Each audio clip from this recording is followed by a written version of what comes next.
Amici, prima di un periodo di pausa pubblico questo video per augurarvi buona Pasqua. Si tratta di immagini e accostamenti per sottolineare qualche personale considerazione sulla situazione attuale. C'è però un'avvertenza: alcune delle stampe sono molto colorate in tutti i sensi. Infatti mostrano scene che potrebbero offendere la sensibilità di alcuni. Ma si tratta di immagini finalizzate a sottolineare, nel torto e nella ragione, la forza e l'energia vitale, o se vogliamo la sessualità stessa, che accompagnano l'umanità in ogni epoca e che le consentiranno di superare anche questo periodo di crisi. È tempo di miracoli, come ho scritto nel titolo. Per miracoli intendo cose al di sopra della norma, insolite, forse meravigliose, comunque eccezionali, sia nel bene che nel male. Qualcosa forse stravolgerà questo presente deprimente. È chiaro ormai che abbiamo a che fare con una organizzazione mondiale che governa sui governanti e su tutti gli apparati di potere, TV, giustizia, istruzione, cultura, cinema, giornali, e che negli scorsi 3 anni ha messo a segno il colpo più grande degli ultimi 100 anni, dai tempi della Spagnola, per quanto riguarda il numero dei caduti e le somme incamerate. Se ad attuare tutto ciò sia stata un'invenzione piramidale prettamente umana oppure un intervento di occupanti estranei, come nei romanzi di fantascienza, poco importa. Hanno mosso un massiccio attacco frontale con tutti i mezzi tecnologici a loro disposizione, al fine di compiere una moderna strage degli innocenti e bloccare la fertilità per il futuro. La loro intelligenza artificiale automatica, il cosiddetto pilota automatico, è stata impiegata per la riduzione all'obbedienza assoluta, per bloccare la mente, creare dissonanza, per impedire di comprendere ciò che sta realmente avvenendo, e cioè il depopolamento. Tutto questo era già cominciato anni fa, con le scie nel cielo, l'immissione di sostanze nell'acqua che beviamo, l'aumento dei prezzi dei prodotti, il terrorismo esistenziale, eccetera. Le élite nascoste vedono nell'aumento della popolazione, nella stessa procreazione, un problema per loro. Così hanno deciso di preparare il transumanesimo, per avere solo una quota di popolazione robotizzata e ridotta in schiavitù. Questa volta sono stati molto più diretti nel loro intervento. Sono riusciti a indurre giornalisti e politici a vendere la loro coscienza, a trasformare la funzione degli stessi medici e dei giudici. Dove non è arrivato il denaro come argomento di persuasione, hanno operato per indurre i soggetti a condividere le agende preparate dai club elitari e a convincerli che stavano partecipando a un grande progetto per l'umanità, che si trattava di misure drastiche ma inevitabili per il prosieguo della stessa vita sulla Terra. Ma la verità è una sola, e cioè che non vogliono più condividere questo posto con altri, perché ritengono di essere gli unici autorizzati a vivere qui. E, sulla base di una loro supposta superiorità, si sono arrogati tutti i diritti, anche quello di interpretare i fenomeni vitali e le leggi naturali, di trasformare l'essenza stessa dell'uomo.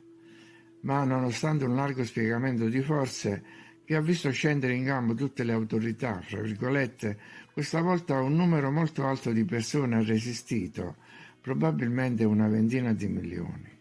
E se anche un solo milione di persone non avesse ceduto, per loro si tratterebbe comunque di una sconfitta. Con una tale organizzazione capillare e con tali mezzi a disposizione si sarebbero aspettati una vittoria al 100%. Ma evidentemente nemmeno loro erano sicuri di evitare errori di valutazione, visto che avevano preparato anche il piano B, cioè la guerra, per sfiancare definitivamente la resistenza. Nonostante questa accelerazione, però, la situazione, in un modo o nell'altro, è andata fuori controllo e ora sono caduti in un vortice senza risultato. Non sanno bene come proseguire, scontro totale o marcia indietro, continuare a interferire così pesantemente con l'andamento naturale della vita sulla Terra o allentare la pressione. Nonostante tutte le informazioni raccolte e gli algoritmi che le analizzano, le cose continuano ad andare come sono sempre andate, perché la vita non può essere compresa e quindi non può essere compressa. La vita resta un gran mistero per tutti, anche per chi si ritiene illuminato. Ed ecco il senso di tempo dei miracoli. Ora dovranno decidere, non possono trascinare troppo a lungo le cose. Avanzare verso la guerra mondiale, apocalissi a partire dal Medio Oriente, o desistere, provocare una guerra civile in America o sconfessare il Deep State. Forse a breve assisteremo a degli epiloghi. Anche questi sono miracoli. Naturalmente, se faranno marcia indietro dalla porta, cercheranno di rientrare dalla finestra, ma prima di ulteriori tentativi passerà del tempo e forse qualche altro si sveglierà. Ora c'è chi chiede di perdonare, ma come si potrebbe perdonare, cioè dimenticare, l'intenzione stessa di voler eliminare gran parte della popolazione mondiale? Come si potrebbero perdonare quelli che si adoperano per imporre a un bambino 26 medicine, che ipotizzano un portafoglio medico per viaggiare, che hanno debilitato il sistema immunitario trasformando una semplice influenza in una psicoanomalia, che hanno trasformato gli uomini in esseri spregevoli, che ora si odiano l'un l'altro, che hanno scatenato una guerra cibernetica nei confronti dei cittadini e della loro dignità. Eppure, nonostante tutto, pur fra violenza e crudeltà, terrore e ricatti, emerge e resiste la forza vitale insita e permanente. Queste stampe servono anche a ricordare l'irrealtà e l'irrazionalità dei comportamenti umani, il coesistere di volontà contrastanti che non possono essere controllate.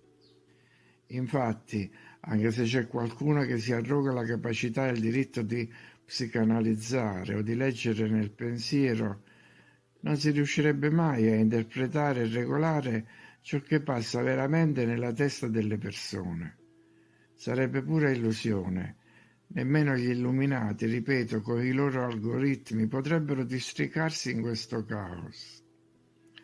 Un caos benefico a quanto sembra. Non appena si posano gli occhi sulla realtà, infatti, essa si trasforma, si divide, si moltiplica, prende altre forme, diventa sfuggevole, rifiuta istintivamente ogni regolamentazione, e questo dovrebbero capire anche i controllori.